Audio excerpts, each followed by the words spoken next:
Well, we're honored today to have Matt Redman with us. And Matt, thank you for taking time out of your schedule in a busy time. And I know you're in high demand and just want to say appreciate you. Pleasure. Yeah, yeah, yeah. Most people know who Matt Redman is. Obviously, a worship leader, a songwriter, I think 16 albums. Something like that. I 16, think you it's probably lost count. I think it's actually a couple more, A couple but more. because a couple didn't get released out here in Yeah. America. Okay. So, Okay. So 18 albums. maybe. And you're an author.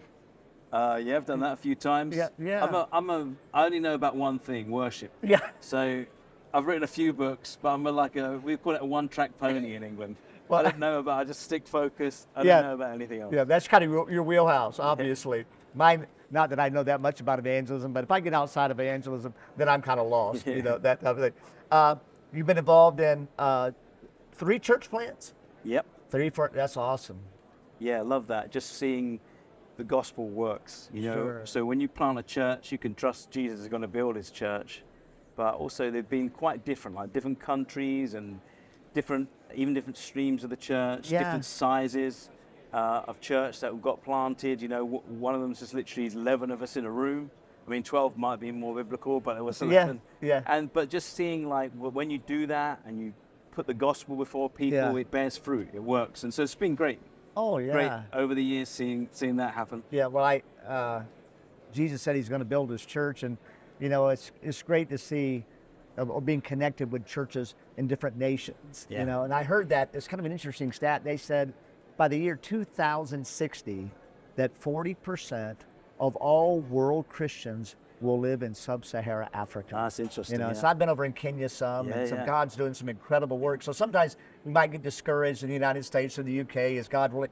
And he's building his church. Yeah, and I think if you were to only read the newspaper in the UK, you'd be like, oh no, the church is falling apart. Like you see these stats or this bad report or this scandal.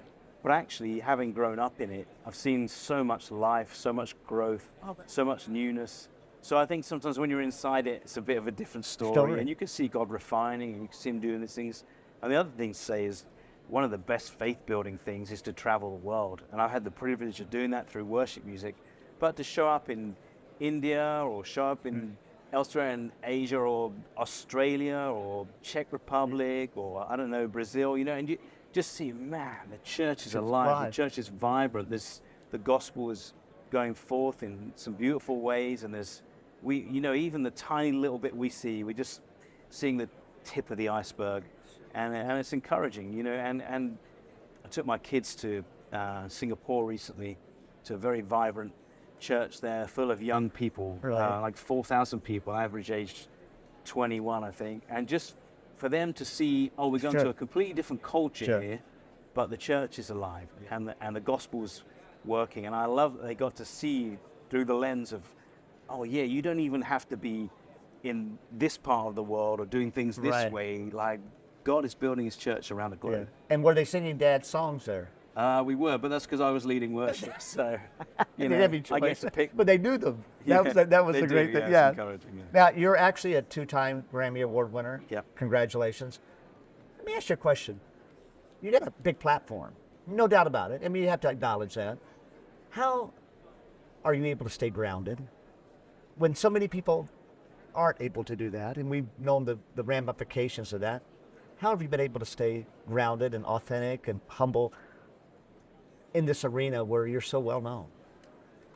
I mean, I mentioned it already, but my kids and my wife, they're a good reason. They never let you forget who you are and who you're not. And that's great, honestly. Yeah. And funnily enough, I used to travel with my brother as my tour manager. He's 10 years younger than me. And it was just a godsend, because any time when you thought maybe you were getting a bit too important, your younger brother's there telling you off for being 5 minutes late. Exactly. And that was actually awesome. And honestly, the real big things, like you mentioned the Grammy moment, or leading in some exciting places around the world, different arenas. After the really exciting things, just trying to get down on my knees at the end of the day, remind myself who this is about, who it's not about, and that's me, and what it's for, and you just try and be a little ruthless with your heart. And Holy Spirit, search me. Is there any offensive way in me? Right. And often he shows you one, and you repent, and you move on. And the other thing to say is, things like the song 10,000 Reasons had a lot of momentum. I know that wasn't me. Right. Like it's 4 chords. It's a simple song. It doesn't have a pre-chorus. It doesn't have a bridge. Right. I don't know why that song had more momentum than a lot of the others, and seems to have gone deep into people's hearts. Yeah. But that's what I love, the immeasurable stuff. Yeah. There's so much things you can count. You can put them on a chart or on a graphic of some kind. Right. You can measure them, and that stuff's great.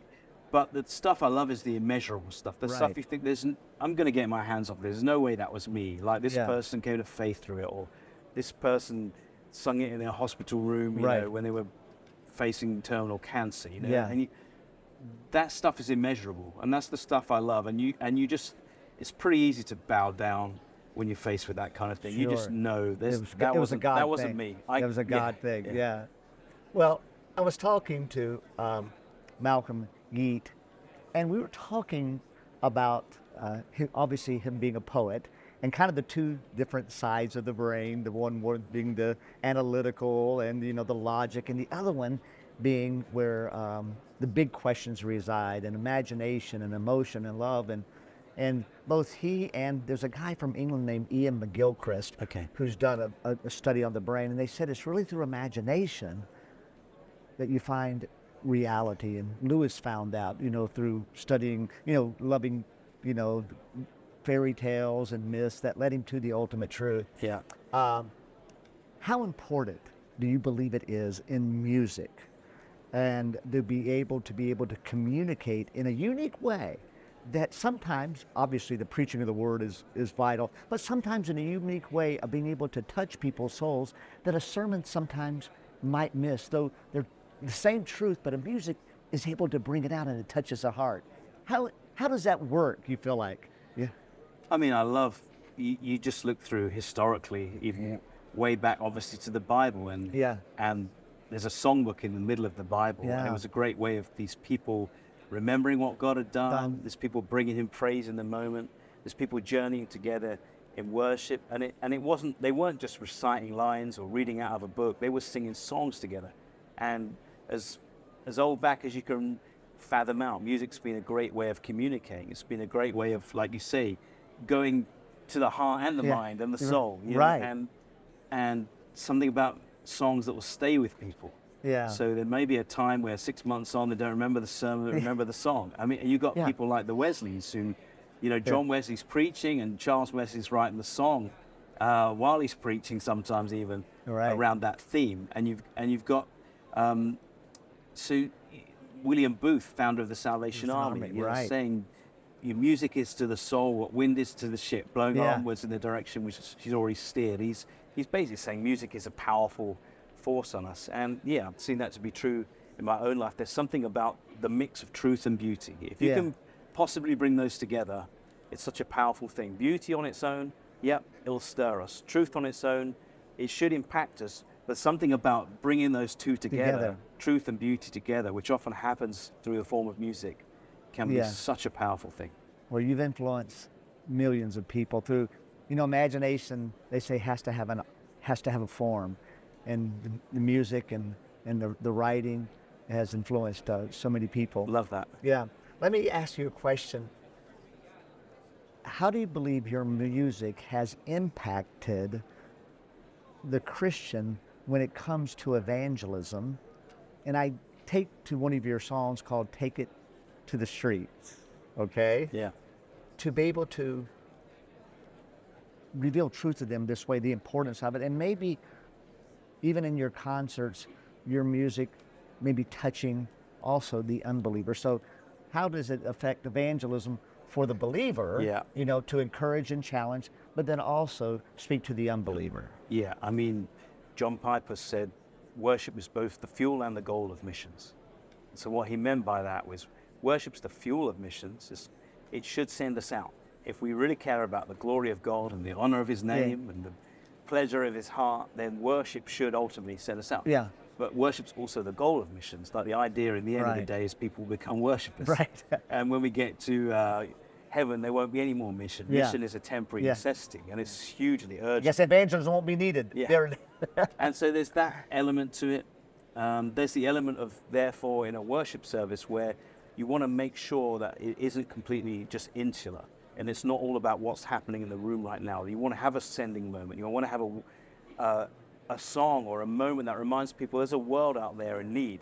And so this can't just stay in the building. Sure. You look at something like Isaiah chapter 6, where he has this glorious encounter with a holy God. And he says, first of all, woe is me. There's a couple of me phrases. Yeah. Woe is me. Says refining, I guess.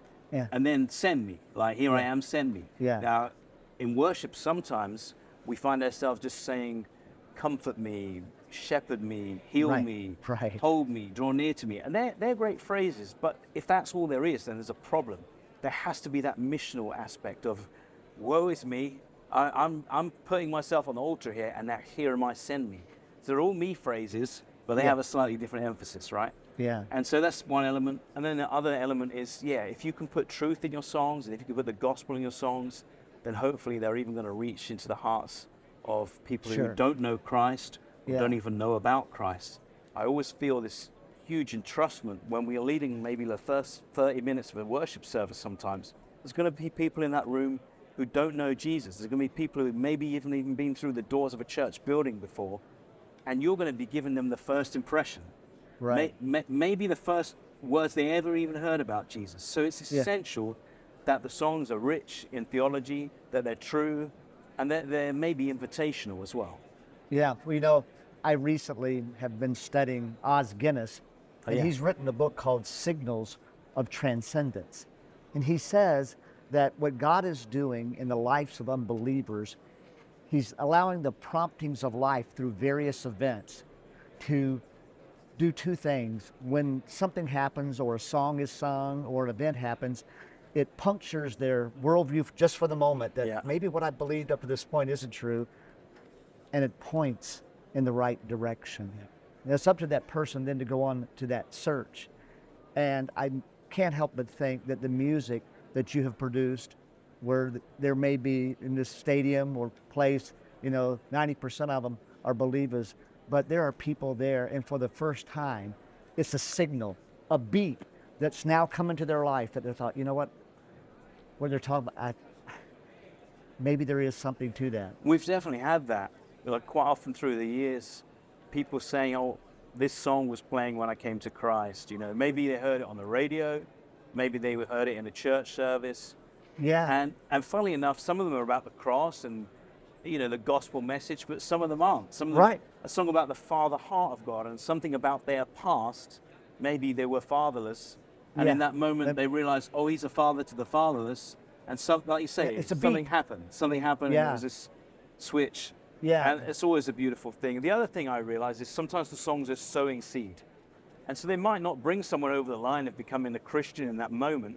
But I feel like if you're writing a healthy worship song, and if it's been heard by someone who doesn't know Christ, I think it should be sowing seed. This is what God is like. This is what his ways are like.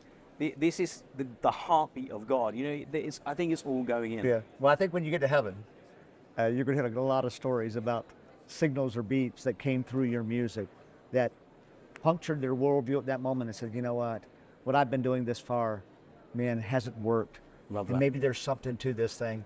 And his book is kind of interesting because there's story after story of little things that happened in people's lives that pointed them in the right direction. They followed it. Yeah. And they came to know Christ. And we have a bit of a rule that we try and always sing about the cross in the service. So I think on every album I've done, there's a song about the cross. Sometimes there's 3 or 4. And the reason is not just because I'm unimaginative and I don't know what else to write about. Yeah. The reason is because it's so crucial. The centrality of the cross in our worship and in our faith is so important. And obviously getting to the resurrection as well is super important. But I like to think that if someone came to a church service and, they at least would have heard something of the gospel in one of the songs. Yes. And that's really important to me. So I don't, it's kind of a golden rule.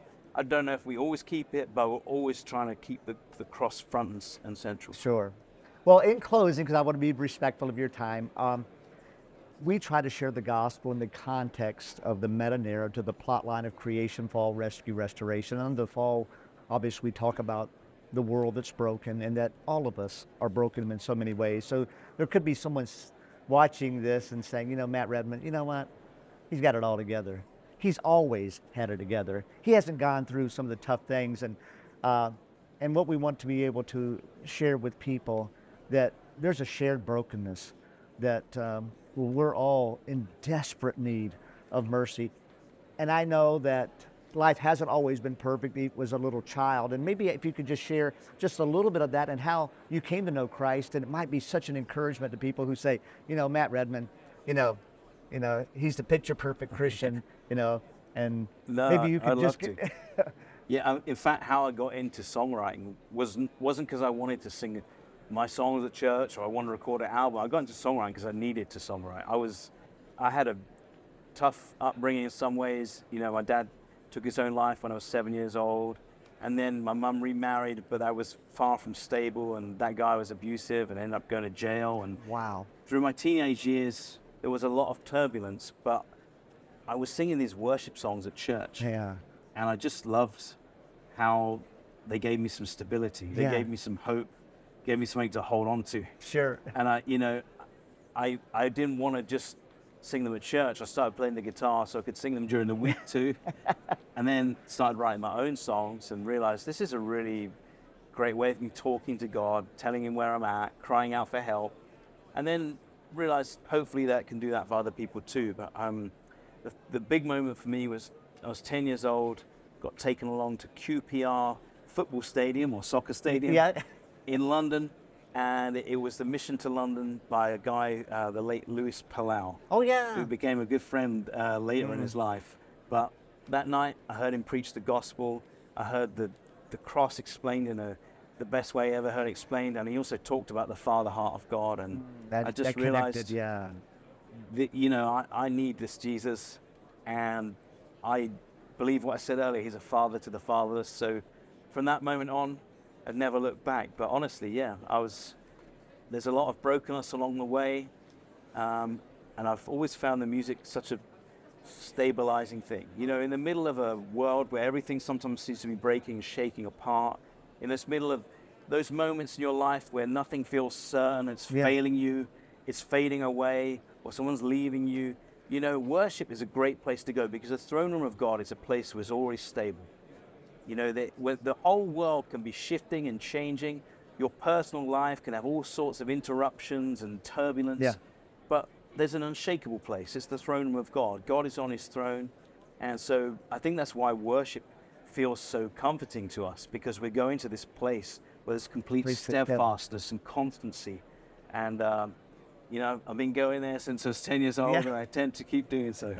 Well, Matt, it has been our pleasure to have you here. And again, from the bottom of our hearts, we want to say just a big thank you. We love your authenticity, your humility, that you're grounded. You love Jesus, and great is your reward in heaven. You've affected many, many people for the cause of Christ. Thank you. That's huge encouragement. Okay, appreciate Thanks, it, man. God bless you, man.